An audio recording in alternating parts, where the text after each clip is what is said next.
I came across this topic. I'm going to be reading, actually, there's a book by Frank Waters. This is an age-old book. It was published in 1963, Book of the Hopi.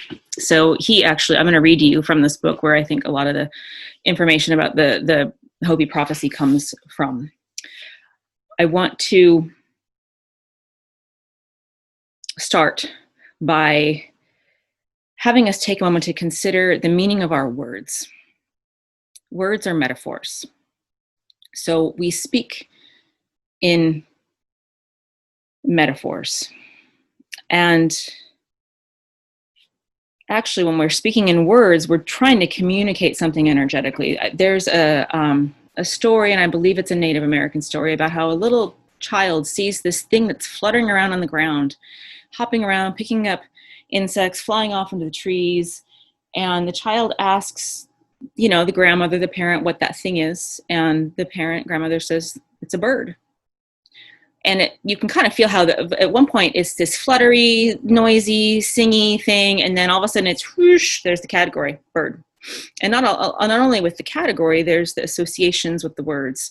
So I'm just wanting to start us off considering that words are categorizational ways for us to be able to communicate. They can be beautiful. They can be limiting in the sense that we may not always be able to understand the lens and the layers of perspective that we are taking in the words with. So that's my opening to this idea of these prophecies. I was listening to this was a few years ago about the Hopi prophecy. One of the elders, so this Book of the Hopi is actually, it's 30 elders. Frank Waters did not write it. He came across an elder when he was driving through the Arizona desert. This guy hopped into his old, I think it's a dilapidated bug or something like that, and started talking about how somebody finally needs to write down and just get together all the wisdom of the Hopi elders. And that's exactly what this book is, which was published in 63. It's 30 elders. Frank Waters kind of compiled that information. So as I was exploring this, I was listening to one of these elders speak that's in this book. And he was talking about how the prophecies of his people were coming true, where they said he was laughing because he was speaking in Las Vegas. And he said, they said there's going to be a time where women will wear pants like the men do. And of course, I'm wearing pants right now. They said there's going to be a time where women will make their hair all crazy and put on war paint to look pretty. And that's not necessarily the translation, but that's why I wanted to start with the idea of the words. Because if we can take all these prophecies with the larger picture, we can see that they're not wrong. They're potentially spot on. So I want to read to you next about this prophecy. Well, first I want to read to you just about 3 or 4 sentences from the introduction from this book. And this is in the words of Frank Waters himself. This is a strange and wonderful book. Its spokesmen are some 30 elders of the Hopi Indian tribe in Northern America. The Hopis regard themselves as the first inhabitants of America. Their village of Oribe is indisputably the oldest continuously occupied settlement in the United States. I'm going to show you a picture of Oribe right now. It's a pretty interesting looking place. This is an old photo. So this is Oribe. It and most of the other villages cling to 600-foot high escarpments of 3 rocky mesas rising abruptly out of the desert plain. And in this tradition, I'm going to take the time to read these names. One of the ways that they want to remind us is we need to remember our names and keep the names of the elders. So it's important for us to just know the names of these places. Hano, Sichomovi, and Walpi are on the first mesa. Mishkanovi, Shilapaluvi, I'm saying that wrong, I'm sure. Shongopovi are on the second mesa. Hotevilla, Baki, and Oribe on the third mesa. Monocope lying 50 miles to the west. This is all in New Mexico, Arizona, Colorado, and Utah. So let's just go right now, right to the back of the book. I want to read you the prophecy. The prophecies. This is just a couple paragraphs, and then this will be all we need. The end of all Hopi ceremonialism will come when a Kachina removes his mask during a dance in the plaza before the uninitiated children. Let me stop here to make sure that everybody knows what a Kachina is. A Kachina is, many of us know it as a doll of, you can buy Kachina dolls from Native Americans. These Kachinas that I'm showing you here, as you will see, are actually, those are more lifelike, somewhat alien-esque, could be people, could be totems, Kachinas. The end of all Hopi ceremonialism will come when a Kachina removes his mask during a dance in the plaza before uninitiated children. For a while, there will be no more ceremonies, no more faith. Then, Oraibi, this ancient village that's proposed to be the first place where people settled in North America, will be rejuvenated with its faith and ceremonies, marking the start of a new cycle of Hopi life. World War III will be started by those peoples who first received the light, the divine wisdom and intelligence. And in other old countries, as India, China, Egypt, Palestine, and Africa. The United States will be destroyed, land and people, by atomic bombs and radioactivity. Only the Hopis and their homeland will be preserved as an oasis to which refugees will flee. Bomb shelters are a fallacy. It is only the materialistic people who seek to make shelters. Those who are at peace with their hearts already are in the great shelter of life. There is no shelter for evil. Those who take no part in the making of world division by ideology are ready to resume life in a world, be they of black, white, red, or yellow race. All are one, brothers. The war will be a spiritual conflict with material matters. Material matters will be destroyed by spiritual beings who will remain to create one world and one nation under one power, that of the Creator. That time is not far off. It will come when the Sasquatch, which is the blue star Kachina dances in the plaza. He represents a blue star, far off and yet invisible, and he will make his appearance soon. The time is also foretold by a song sung during the Wuwuchim ceremony. It was a song sung in 1914, just before World War I, and again in 1940, before World War II, describing disunity, corruption, and hatred contaminating Hopi rituals, which were followed by the same evils spreading all over the world. The same song was sung in 1961 during the Wuwuchim ceremony. The emergence into the future fifth world has begun. It is being made by humble people of little nations, tribes, and racial minorities. You can read this in the earth itself. Plant forms from previous worlds are beginning to spring up as seeds. This could start a new study of botany if people were wise enough to read them. The same kinds of seeds are being planted in the sky as stars. The same kinds of seeds are being planted in our hearts. All of these are the same, depending how you look at them. This is what makes the emergence into the next fifth world.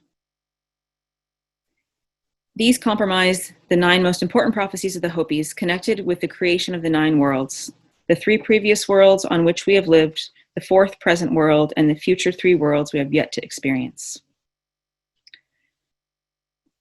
So, there's a lot in that prophecy.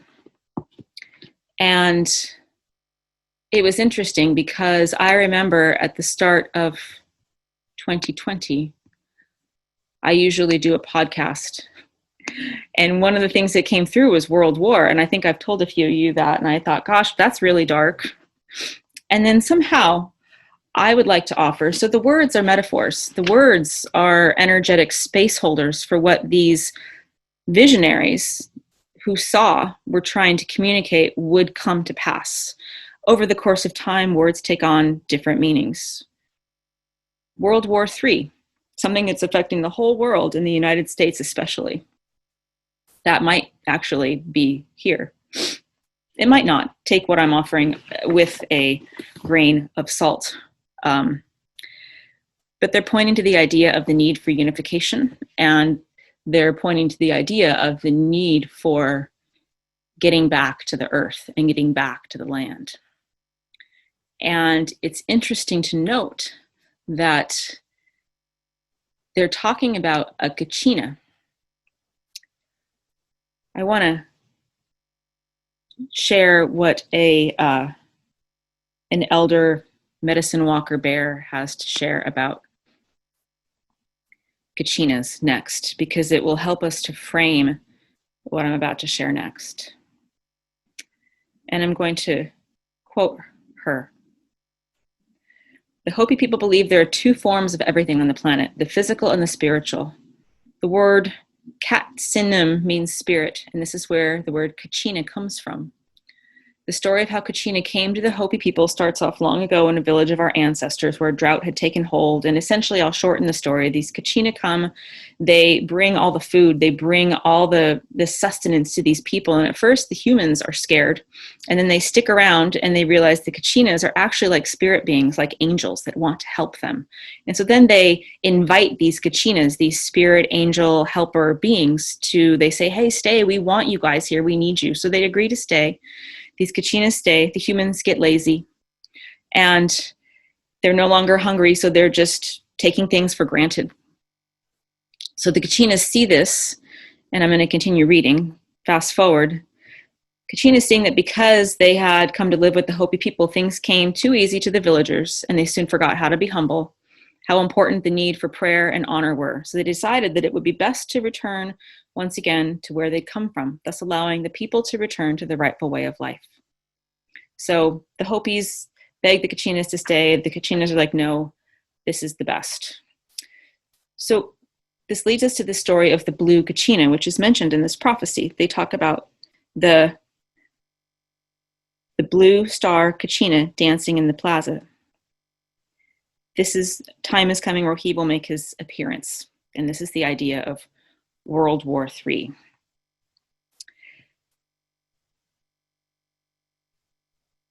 The blue star is actually potentially the star Sirius. I just said that, but I don't know how. I don't really want to mince words because we're already 15 minutes into it. So these people also believe they came from the stars. And some people, I'm sure I'm not able to say that this is what the Hopis themselves believe, but there are people who believe that the blue Kachinas are some sort of star people related to the star Sirius. And we talked a little bit before about Ptah in the Egypt section and how he was related, his big old head was related to the night sky and the star Sirius. So I don't know enough to share with you about when or why that will happen. I do find it interesting that we're receiving more and more of those energies on the planet. And I also find it interesting that both, we're talking a lot about the Pleiades and the star Sirius and who seeded humanity on this planet. And I don't want to get too far into claiming to know, but I do want to offer that, a lot of the native people do believe that we came from the stars. And that when this Kachina returns is going to be the sign. And I remember they said all the singing and all the ceremony is going to stop. Everything's going to stop. And then eventually it's going to be returned and recongealed again into right relations, into humble people, into prayerful people, into people who honor the process and are close to the land. Whether or not everything that is said about the United States being inundated by radioactivity and atomic bombs, I think is worth taking very seriously and also looking at it as its metaphor. Potentially even now, we're going through this thing that is affecting the whole world. I can only speak for the country that I live in. It's affecting a lot of people. And we don't even know what's going to come of it. But even then, I think within that whole drama is this really deep sense for change, for getting back to the things that really do matter and realizing how far off course we may have been spinning ourselves. And I want to link it with the Mayan prophecies, because there's also some things out there about whether or not, so, that was 12/21/12 was when many thought that the Mayan calendar predicted the end of the world. As we know, we're still here, the world didn't end. And at that time, I remember realizing, the end of the world doesn't mean the end of the world. It might mean the end of a cycle. It might mean the death of a cycle so that we can be reborn. And there are some Mayan elders and some general people. There's also conspiracy theorists that talk about maybe that was supposed to be 12/21/20. I also, want you to consider that maybe this is that, maybe this is this. Maybe it's not the end of the world, but maybe it's the close of a chapter, so that another chapter can open. Also, remember that our guides and light beings, everyone who exists outside of a human body exists outside of time. So the ways that we try to get things to be just exact on a date, and the ways that we try to get the words to mean just exactly the right thing, we're being invited to kind of step back and take a broader look at what the words might be, what the predictions might be, what they might mean for us. And actually, even, I want to invite us right now, I'm going to play a solar plexus crystal singing bowl. And all I want to do for us to close, I've shared a lot right here. Notice what words might have just come to you that really did resonate. Maybe it's humility. Maybe it's right relations. Maybe it's close to the earth. Maybe it's, all colors living together. Whatever came through for you, and this will be recorded so you can watch it again. The idea here is that this is beyond, what's why we just did those meditations, to get us beyond our thinking brains, beyond our linear minds, and that all the elders are here with us already.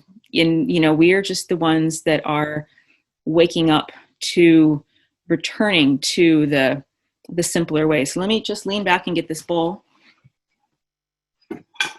And this is it's a singing bowl. It's a solar plexus chakra bowl. And I feel like it will be sort of relevant for us. Oops, this is the heart chakra. Hang tight, we want to get the right one. Relevant for us on this day where we're potentially celebrating and activating this center within ourselves, firing it up so that we can manifest, and then also celebrating and activating it within our Mother Earth. So all you're doing right now is just taking in the sound, and notice what resonates for you. Notice what feels good for you right now. Notice what of the last cycle, 30 minutes of time, may just be worth sticking, if anything. It doesn't have to be the whole thing.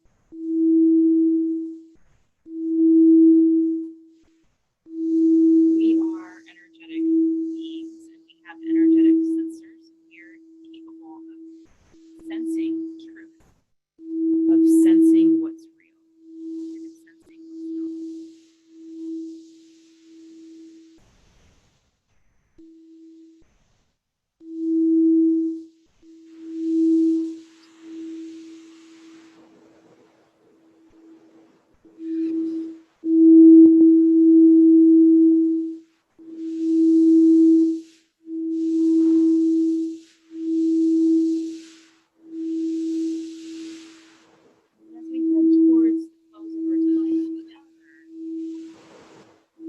Can't hear you very well, Lisa. Thank you. As we head towards the close of our time together, spend this last little bit of time just remembering yourself as a conduit. That's what it's probably about. So, just like we've done from the start of the day, the light comes in through your head, it goes down into your heart, and then it goes down into the earth. Just breathe.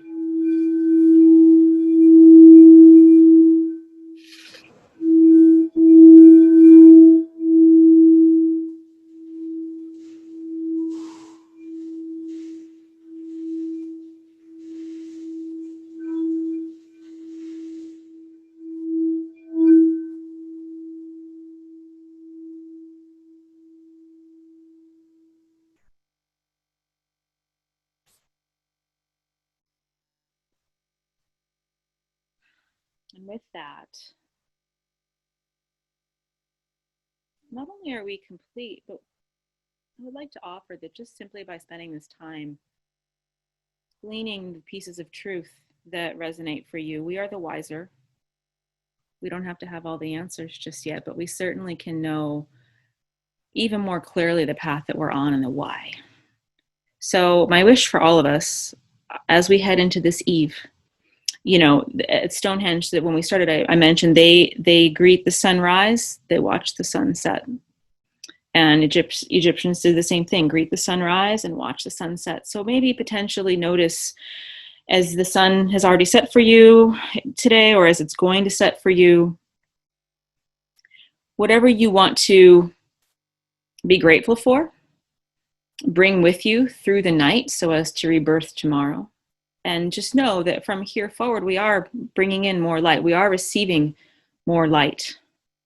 We are the conduit for light. And just like we did through several of these times together, I just invite us to really start to harness this idea of us as transformers, us as conscious creators, the power of our hearts, and the necessity for us to step into this role of receiving light, calling in light, sending it out, sending it down for healing, for enlightenment, for ascension, for expansion. All the other words and ideas that were shared today hopefully will find some resonance within our human brain so that we can relax and be in flow even a little bit better in this process, because ultimately we are all held. We are all at the right place at the right time right now. We are all in the perfect process. We are in the perfect state of unfolding. We're all at the right place at the right time. So the idea here is to be at peace with that flow and to be in release with that flow and to keep ourselves bright and open and tuned and flowing. And so that is my wish for all of us as we come to close this day. I don't know if anybody has any comments they want to share. I'm grateful for everybody for being with me through this day. I apologize for the loudness of the bowl. I trust that maybe you didn't need to hear me speak. That's also a possibility. David says, wonderful. Thank you, guys. Thank you.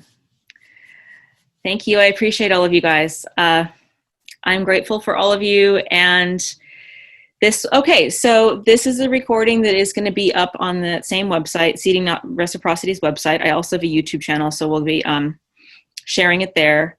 This is a nonprofit. You guys got to see little snippets of it today as I was out and about on the property I've been living up here for about a month right now, so it's super new. I'm starting a Lunar Herbal Alchemy Guild. If anybody's interested in getting homegrown herbs and products and meeting on a lunar cycle, there's a link at the bottom to join us. Otherwise, just thank you for your light and thank you for your love. And I hope that you can just make a note that you want to join us here in the future. And hopefully I will see some of you in that Lunar Cycle Guild if you feel called. And I'll see you guys all very soon. So thank you. Tons of love, bright blessings to everybody. Thank you. So glad to spend time. Yes, thank you. I love all the thank yous. You guys, that's just so much love. Yeah, you're welcome, Barb. Thank you. All right, guys, this will be live in a couple hours. Have a beautiful night.